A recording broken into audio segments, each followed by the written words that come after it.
আল্লাহ রাব্বুল আলামিন আমাদেরকে ইসলাম নামক একটা ধর্ম দিয়ে দিলেন, কিন্তু আমরা মনে করি ইসলামটা একটা পুরোটাই ধর্ম, আর মনে হয় কিচ্ছু না। কিন্তু আল্লাহ রাব্বুল আলামিন বলতেছেন ইন্নাদ দীনা ইনদাল্লাহিল ইসলাম, নিশ্চয়ই আল্লাহর কাছে, আল্লাহ বলতেছেন নিশ্চয়ই আমার কাছে ইসলাম হলো একটি পরিপূর্ণ জীবন ব্যবস্থা। কিরকম জীবন ব্যবস্থা? পরিপূর্ণ। এখানে অনেক হাই এডুকেটেড পার্সন আছেন, অনেক স্যারেরা আছেন।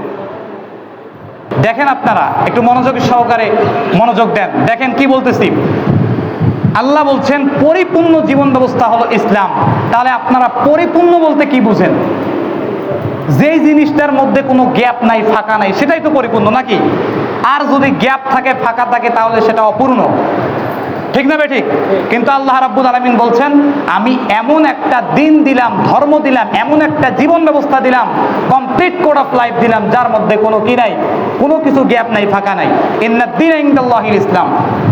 ইসলাম is not only a religion but also a complete code of life. Allah বলছেন কমপ্লিট কোড অফ লাইফ, পরিপূর্ণ জীবন ব্যবস্থার নাম হলো ইসলাম। বলি সুবহানাল্লাহ। তার মানে একটা মানুষের জন্ম থেকে শুরু করে মৃত্যু পর্যন্ত যত অ্যাক্টিভিটিস আছে, যত কর্মপদ্ধতি আছে, তার ব্যক্তিগত জীবন, পারিবারিক জীবন, সামাজিক জীবন, জাতীয় জীবন, আন্তর্জাতিক জীবন, অর্থনৈতিক জীবন, রাজনৈতিক জীবন, এক কথায় একটা মানুষ যত কার্যকলাপ সে তার জীবনে বাস্তবায়ন করবে, সমস্ত কিছু আল্লাহ রাব্বুল আলামিন কোরআনুল কারীমের মধ্যে দিয়েছেন। আমরা পড়ি না, বুঝি না, জানি না, জানার চেষ্টা করি না, যার কারণে আমরা আজকে মনে করি যে ইসলামের মধ্যে কোনো কিছুই নাই।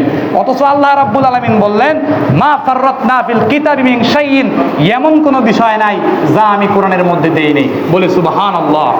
তার মানে কোরআনুল কারীম তথা ইসলাম এমন একটা পরিপূর্ণ জীবন ব্যবস্থা যার মধ্যে আল্লাহ রাব্বুল আলামিন সব কিছু দিয়েছেন। বলে সুবহানাল্লাহ।